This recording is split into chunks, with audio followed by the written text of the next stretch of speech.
The sun beat down on the parched earth of Redemption Gulch, a town that ironically seemed to offer little of it. Dust devils danced lazily in the oppressive heat, swirling around the weathered facades of buildings that had seen better days. The air was thick with the smell of horse manure, stale whiskey, and the ever-present grit that coated everything. In this desolate corner of the American West, life was a constant, brutal struggle. Jedediah Jed Stone, a man whose face was a roadmap of hard living, squinted against the glare as he rode his weary mare Daisy into town. His duster was frayed, his hat faded, and his saddlebags held little more than a tin cup, a spare bandana, and a dwindling supply of hope. He'd been chasing rumors of work for weeks, each lead dissolving into more dust and disappointment. Redemption Gulch was his last stop before turning back, a place whispered about in saloons as a town with a desperate need for hands, any hands. He reined Daisy to a halt in front of the saloon, the only building that seemed to possess a semblance of life. A raucous tune, played on a tinny piano, spilled out into the street, a jarring contrast to the surrounding stillness. Jed dismounted, his spurs jingling softly, and tied Daisy to the hitching post. As he pushed open the saloon doors, the din of drunken laughter and boisterous conversation washed over him. The interior was dimly lit, the air heavy with smoke. A few grizzled prospectors, their faces etched with the futility of their pursuits, nursed their drinks at the bar. Two card players, their faces impassive, were locked in a silent battle of wills at a nearby table. The bartender, a burly man with a stained apron and eyes that had seen too much, wiped down the counter with a practiced slowness. Jed approached the bar. "Evening," he grunted, his voice raspy from disuse and the dry air. The bartender grunted back, his gaze flicking over Jed with an almost imperceptible weariness. "What'll it be, stranger?" "Anything that'll cut through this dust," Jed replied, sliding a worn coin across the counter. The bartender poured a shot of amber liquid, its potency evident in the way it stung Jed's throat. He took a long, slow drink, letting the fire warm him from the inside. "Looking for work?" the bartender asked, his tone devoid of either interest or judgment. Jed nodded. "Heard there might be some in these parts." The bartender gave a short, dry laugh. "Heard wrong, most likely. This town's running on fumes and desperation. Folks here are barely keeping their own heads above water, let alone hiring anyone else." Jed's shoulders slumped slightly. Another dead end. "Anything at all? Digging ditches, mending fences, anything that pays enough for a meal and a place to sleep?"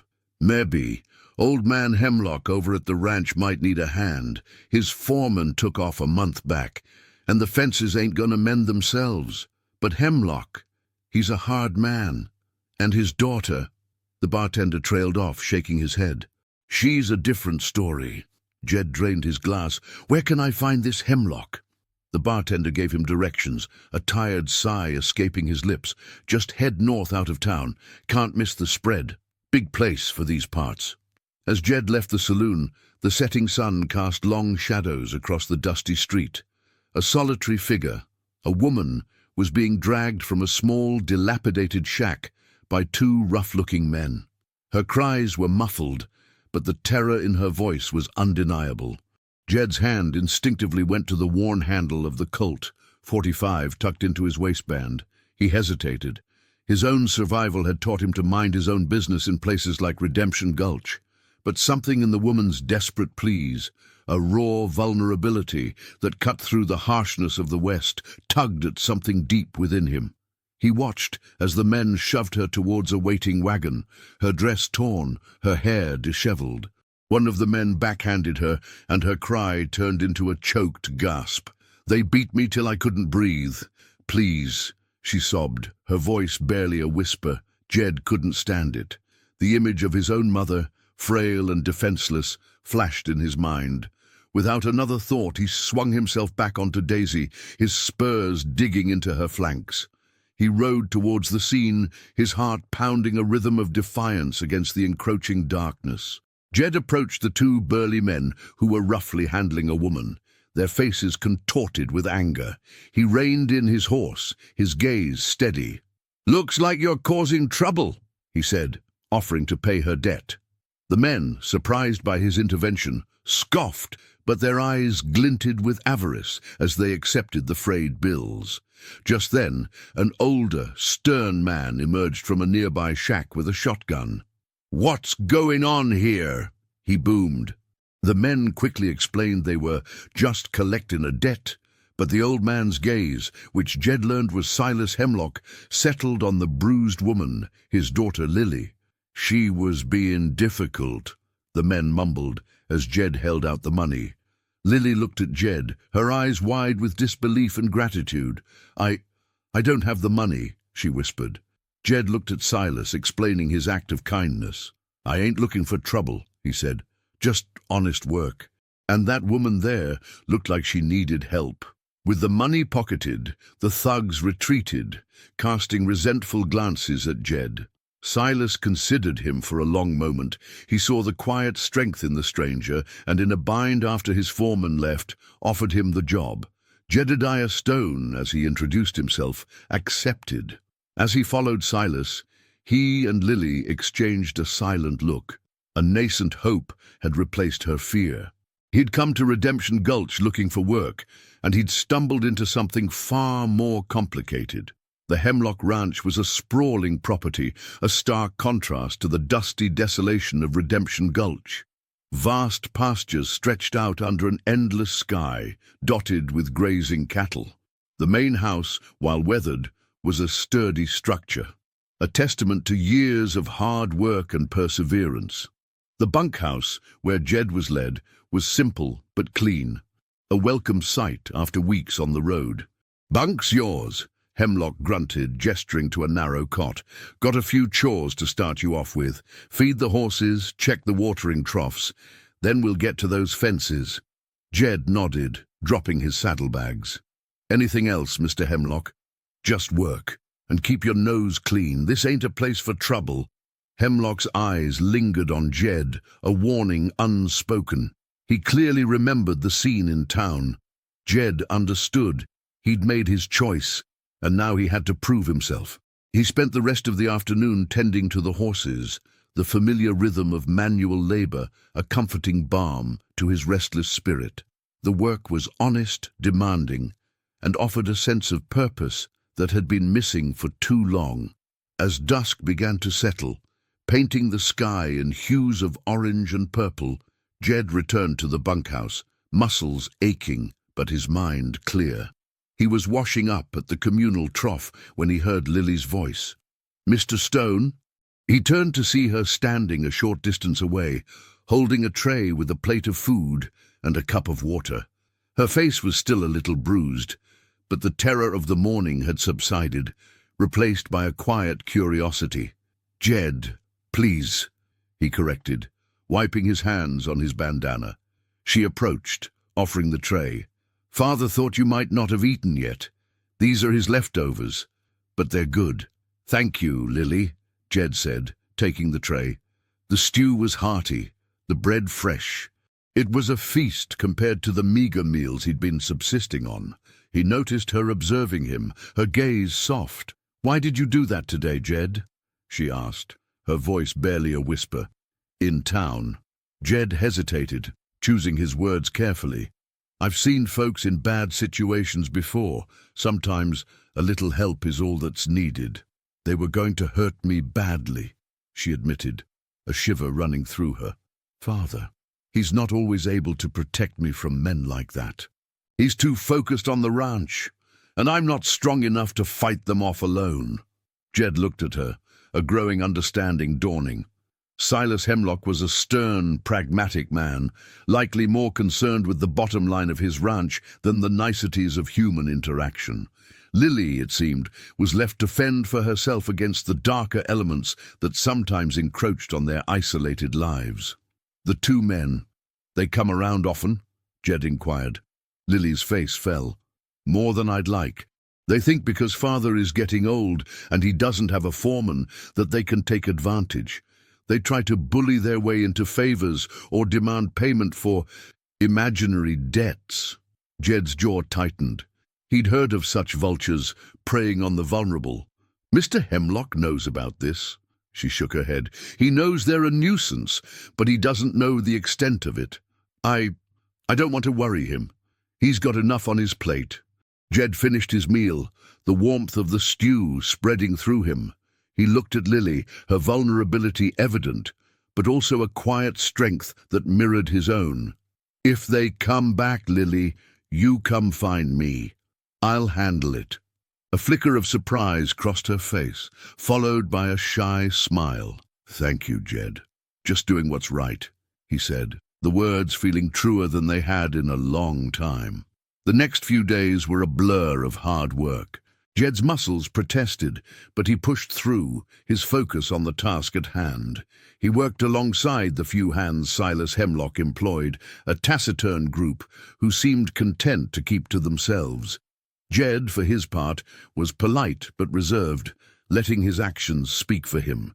He repaired sections of the fence that had been gnawed through by coyotes, cleared brush, and helped with the branding of new calves. One afternoon, while mending a section of fence near the north pasture, Jed saw Lily riding towards him. She was on a sturdy mare, her posture more confident than he'd seen it before. She reined in beside him, a basket in her lap. I brought you some water and a bite to eat, she said, offering the basket. Jed accepted it gratefully. You didn't have to do that, Lily. I wanted to, she replied, her eyes meeting his. There was an easy companionship growing between them, a silent understanding forged in shared moments of labor and quiet conversation. Father mentioned you're a good hand. He seems pleased. I just do what needs doing, Jed said, taking a bite of the apple she'd provided. You're different from the other men around here, Lily mused, watching him. You're quiet, but you have a presence. And you helped me. Everyone deserves to be treated with respect, Lily, Jed said. Even out here. She smiled, a genuine, radiant smile that lit up her face. You believe that? I do, Jed affirmed, his gaze holding hers. He saw the longing in her eyes, a desire for something more than the harsh realities of her life. And in that moment, he felt a stir within him, a quiet protectiveness that went beyond the simple act of payment in town. As they talked, a glint of metal caught Jed's eye in the distance, moving through the tall grass. He narrowed his eyes. Too small for cattle, too low for a bird. What is it? Lily asked, following his gaze. Stay here, Jed said, his hand instinctively moving towards his side. He mounted Daisy, his movements swift and practiced. He rode towards the suspicious movement, his senses on high alert. The air, which had felt peaceful moments before, now crackled with a subtle tension. Jed rode his mare, Daisy, with a controlled urgency, his eyes fixed on the glint of metal he'd seen in the tall grass. It moved with a predatory stealth, an unnatural stillness that set his teeth on edge. He dismounted 100 yards from where he'd last seen it, leaving Daisy to graze while he approached on foot, his movements silent and deliberate. The grass was thick, reaching up to his waist. He pushed through it, his hand resting on the worn grip of his Colt. He was nearing a cluster of rocks when he heard it, a low, guttural growl. His heart leaped into his throat. He froze, straining his ears. The growl came again, closer this time. Then a rustling in the grass directly in front of him. He tensed, ready to draw. Suddenly, a large, menacing coyote, its fur matted and mangy, emerged from the grass. It was larger than any coyote Jed had seen before, its eyes glowing with an unnatural intensity, its teeth bared in a silent snarl. It wasn't just hungry. It seemed enraged. Jed drew his Colt, leveling it at the beast. The coyote lunged. Jed fired. The shot echoed across the plains, startling Daisy into a nervous whinny. The coyote yelped, a pained sound, and scrambled back into the undergrowth, leaving a dark stain on the trampled grass. Jed cautiously approached the spot where the coyote had disappeared. He saw a dark, viscous liquid seeping into the earth. Not blood, something else. He looked closer, his brow furrowed. Nestled amongst the trampled grass, he found a small, metallic object. It was a small, intricately carved silver charm, shaped like a wolf's head. It radiated a faint, almost imperceptible warmth. He picked it up, turning it over in his fingers. It was unlike anything he'd ever seen. The craftsmanship was exquisite, but there was something unsettling about it, an aura of something unnatural. He'd been taught to be wary of anything that smacked of superstition, of things that couldn't be explained by common sense. Lily rode up then, her face etched with concern. "Jed, what was that shot? Is everything all right?" Jed quickly pocketed the charm. "Just a coyote, a big one. Seems it got a bit too bold." He didn't mention the unusual nature of the beast or the strange object he'd found. He didn't want to alarm Lily further, and frankly, he didn't want to sound like a superstitious fool.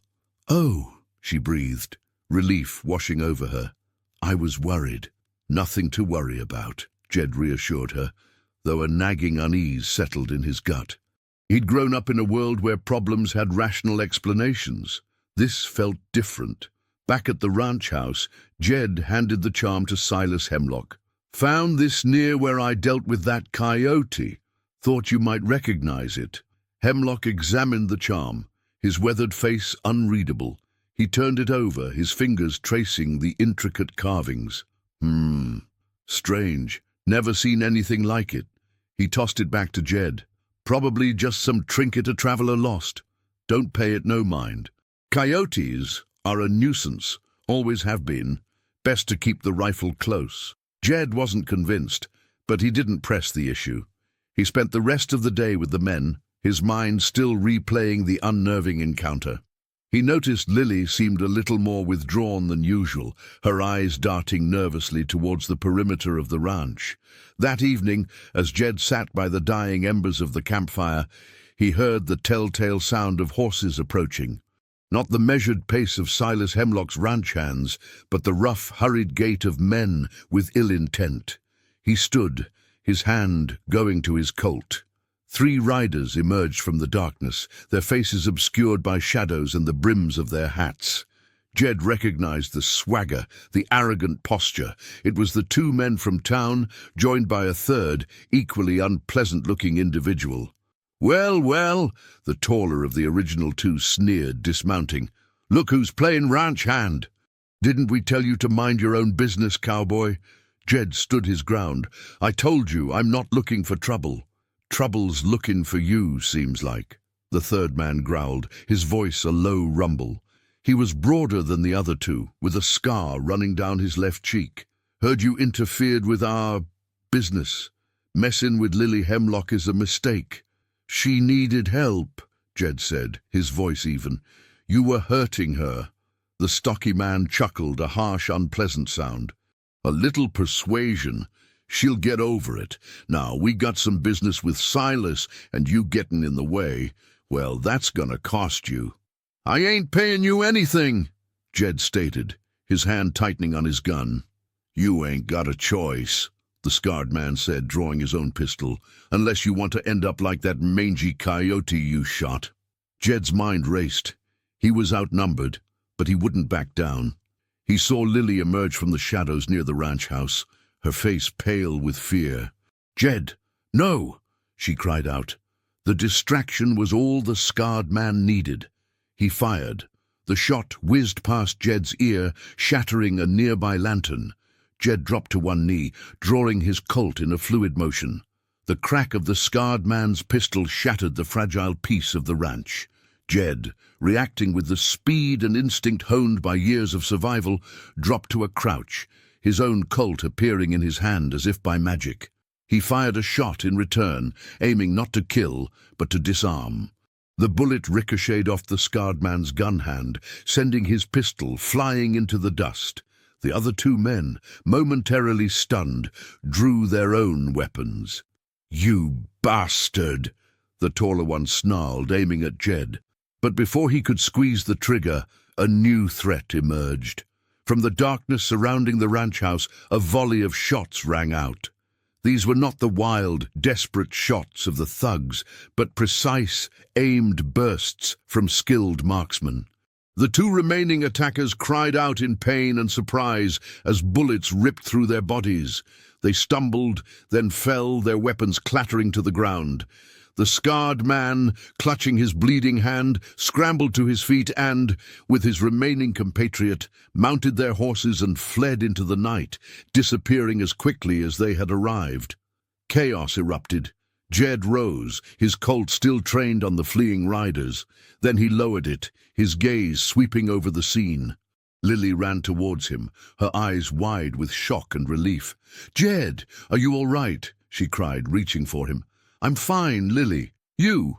I think so," she stammered, her body trembling. Silas Hemlock emerged from the ranch house, his shotgun still in his hands, followed by a half-dozen rough-looking men Jed hadn't seen before. They were armed and alert, their faces grim. These were not his regular ranch hands. "What in God's name was that?" Hemlock demanded, his voice rough with surprise and anger. "Those men from town," Jed explained, nodding towards the fallen attackers. "They came back. Seems they weren't happy about me interfering." Hemlock looked from Jed to Lily, then at the bodies. His gaze settled on Lily, his stern expression softening with concern. "Lily, are you hurt?" "No, father," she said, her voice steadier now. "Jed protected me." Hemlock's eyes met Jed's, a new respect dawning in his gaze. "Who were those other men? Where did they come from?" "They're friends," Hemlock said, his voice tight. "I expected trouble. Those thugs have been bolder lately. Lily, you should have told me sooner about how bad it was." Lily looked down, shamefaced. "I didn't want to worry you, father. Worrying is better than this," Hemlock stated, gesturing to the scene. He turned to Jed. "Looks like you saved our skins, Jed. Those fellas who rode in, they're rangers. I called in a favor. Figured it was time to show those vermin we ain't pushing over." Jed blinked. Rangers? He hadn't expected that. He'd thought Hemlock had hired some extra hands in anticipation of trouble. "Thank you, Jed," Hemlock said, his voice sincere. "You showed courage and you stood by Lily. I might have misjudged you." "Just did what seemed right, Mr. Hemlock," Jed replied, though a sense of relief washed over him. He'd been prepared to face the three men alone, but the arrival of the Rangers had changed everything. The Rangers, a stoic group of men, efficiently dealt with the bodies and the remaining two thugs, who were now apprehended and bound. They asked Jed a few questions, their demeanor professional and efficient. Jed recounted the events clearly and concisely, omitting any mention of the strange charm or the unnatural behavior of the coyote. He knew such tales wouldn't be believed and might even cast doubt on his own sanity. As dawn broke, casting a soft light over the ranch, the Rangers prepared to depart, taking the captured thugs with them. Silas Hemlock, his face etched with a mixture of exhaustion and grim satisfaction, spoke with the lead ranger. "I appreciate the help, Captain," Hemlock said. "These sorts need to know this land ain't theirs to bully." The ranger nodded. "Just doing our duty, Mr. Hemlock. Keep your eyes open. If they return, you know who to call." As the Rangers rode away, their horses' hooves kicking up dust, Silas Hemlock turned to Jed. "You did good, Jed. Real good.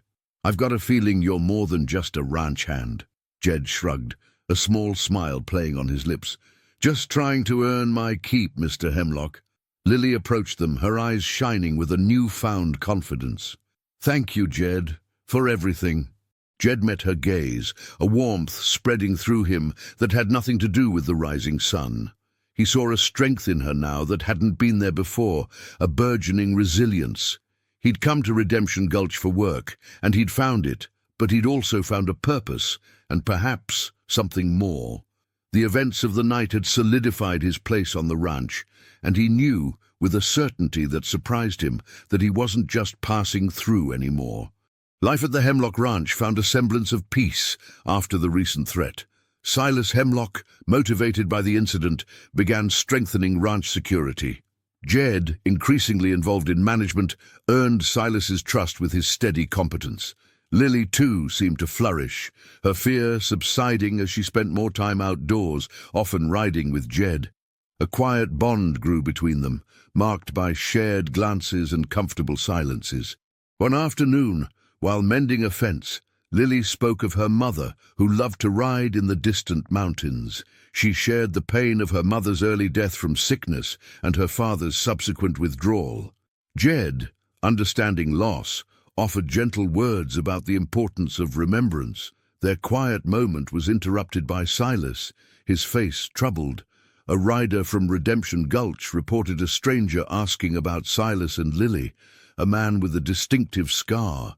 Jed's blood ran cold. The scarred man was back, seeking leverage and a weakness. He recognized the threat was not just to them individually, but to their fragile peace. That night, Jed couldn't shake the feeling of unease. He slipped out into the cool air and was chilled to find Lily in the moonlit clearing, a shadowy figure beside her. It was the scarred man, his arm around her. Lily's desperate plea to be let go was met with his menacing chuckle.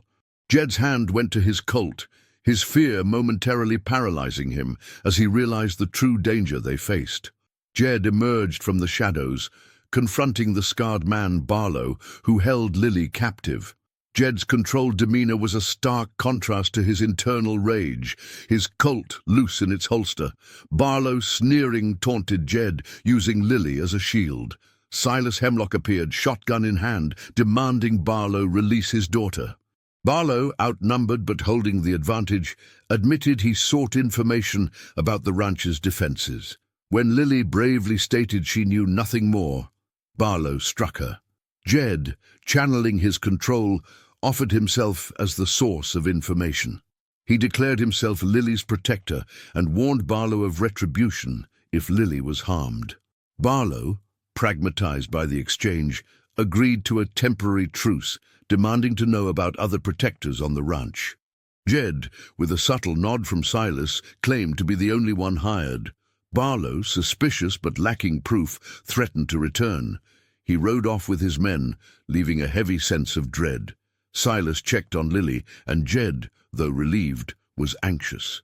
He knew Barlow's threat was a promise of more violence. Their fight for survival, Jed realized, was far from over. The ranch was on high alert after Barlow's threat. Silas bolstered defenses, and Jed, his protective role solidified, became a key figure in their preparations. Lily, though shaken, showed remarkable resilience, her connection with Jed deepening through their shared ordeal. One evening, Silas spoke to Jed about Barlow's history, his family's past grievances, and rumors of strange practices connected to them. Jed's mind flashed to the unusual charm and the aggressive coyote. Silas spoke of ancient practices, talismans, and power drawn from the land, suggesting Barlow might be seeking more than revenge. He might be seeking power. Later, Jed found Lily on the porch swing, gazing at the stars. She thanked Jed for his protection, and he expressed his inability to stand by while she was mistreated. Lily then spoke of her mother's stories about the land and its spirits, and a secret box she kept hidden. She recalled her mother sitting by the fireplace in her room and a loose floorboard. A shared sense of urgency propelled them to search. Jed felt they were stepping into a mystery far more complex and dangerous than he had initially imagined. Under a moonless sky, Jed and Lily searched Lily's mother's old room. Jed found the loose floorboard near the fireplace, revealing a small, intricately carved wooden box. Lily recognized it immediately. With trembling hands, they opened it to find smooth stones etched with symbols, a dried herb, and a tarnished locket. The stones emitted a subtle warmth. Lily picked up a stone, and it glowed faintly, feeling alive. Jed found a brittle parchment, a letter from Lily's mother. It spoke of the stones as conduits of Earth's energy, gifts for protection and healing, cautioning against those who would exploit their power. Lily realized her mother possessed powers, and that these were tied to her lineage, a lineage Barlow's family may have also coveted. Their discovery was shattered by a crash downstairs. Silas Hemlock yelled, "Get down! He's here!" Barlow, with reinforcements, had broken into the house, his eyes locked onto Lily and the box. Jed moved to protect Lily, drawing his Colt, sensing that this confrontation was about more than just brute force. The West, he realized, held hidden dangers, and this fight had taken a turn into the unknown. Chaos erupted in the ranch house. Jed, Colt in hand, fought Barlow, while Silas, shotgun blazing, engaged Barlow's thugs. Lily, clutching the box of her mother's legacy, retreated, the stones pulsing with warmth. Barlow, driven by greed, lunged at Jed. As they fought, Lily, recalling her mother's words, grasped a stone. A golden light pulsed, and she felt a surge of energy, focusing on protection. An invisible wave emanated from her, causing the thugs to falter and Barlow to pause in disbelief. Silas seized the moment, firing his shotgun. Jed pushed Barlow back towards the door. Barlow, vowing revenge, fled into the night with his remaining man. Silas, awestruck, asked Lily about the strange energy. Lily explained it was her mother's gift for protection. Jed acknowledged the power Lily wielded with a pure heart. The thugs were captured and the immediate threat passed, but the understanding of what had happened had changed them. In the days that followed, Silas, Lily, and Jed worked to rebuild. Silas spoke more of his wife and her legacy. Lily, guided by Jed and Silas, learned to use the stones for healing and peace. Jed found a sense of belonging, his desire for the open road replaced by purpose and love. As the sun set, Jed and Lily stood together, hands entwined, a silent promise of a future built on courage, love, and the earth's quiet power. Redemption Gulch had finally offered them peace, proving that even in harsh lands, hope and love could blossom.